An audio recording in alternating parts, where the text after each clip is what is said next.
we are going to discuss how lightning arresters save building, electrical appliances, and human on lightning strike.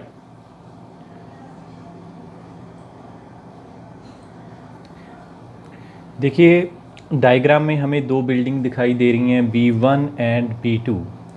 B1 building में lightning arrester LA, उसे short form उसकी LA होता है। Lightning arrester की कोई भी provision नहीं दी गई जैसे डायग्राम में दिखाई दे रहा है। और इन B2 बिल्डिंग में LA की प्रोविज़न दिखाई दे रही है। जी देखिए, जो लाइटनिंग अरेस्टर होगा वो बिल्डिंग के टॉप मोस्ट पॉइंट पे लगाया जाता है।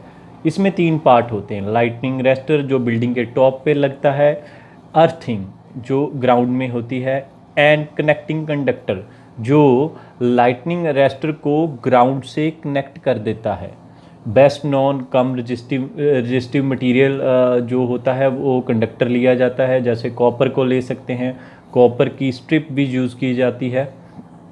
तो इस कंडक्टर को LA के थ्रू ग्राउंड से कनेक्ट कर दिया जाता है। तो ये तो रही कि LA को कैसे इंस्टॉल किया जाता है। LA को बिल्डिंग के टॉप पे इंस्टॉल किया जाता है और उसे ग्राउंड में अर्थिंग से कनेक्ट कर दिया जाता है। अब जब लाइटनिंग स्ट्राइक होती है तो क्या होता है, जैसे देखिए इस डायग्राम में लाइटनिंग स्ट्राइक हो रही है दोनों बिल्डिंग पे। मान लीजिए जब B1 पे लाइटनिंग स्ट्राइक होगी तो उसमें लाइटनिंग अरेस्टर की कोई भी प्रोविज़न नहीं है।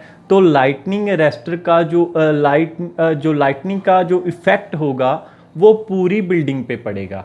उसमें बिल्डिंग भी डैमेज हो सकती है, बिल्डिंग में लगे हुए इलेक्ट्रिकल अप्लाइंसेस भी डैमेज हो सकते हैं, और जो ह्यूमन पर्सन पे भी इसका इफ़ेक्ट पड़ सकता है। लेकिन अगर आपकी बिल्डिंग में लाइटनिंग अरेस्टर की प्रोविज़न है तो B2 में देखिए, जो बिल्डिंग 2 है उसमें देखिए, जब लाइटनिंग स्ट्राइक कर रही है तो LA पे स्ट्राइक करती है, अरेस्टर पे स्ट्राइक करती है, क्योंकि वो टॉप मोस्ट पॉइंट पे लगा हुआ है। और जो सर्ज करंट होता है वो कंडक्टर के थ्रू होता हुआ डायरेक्ट ग्राउंड में चला जाएगा।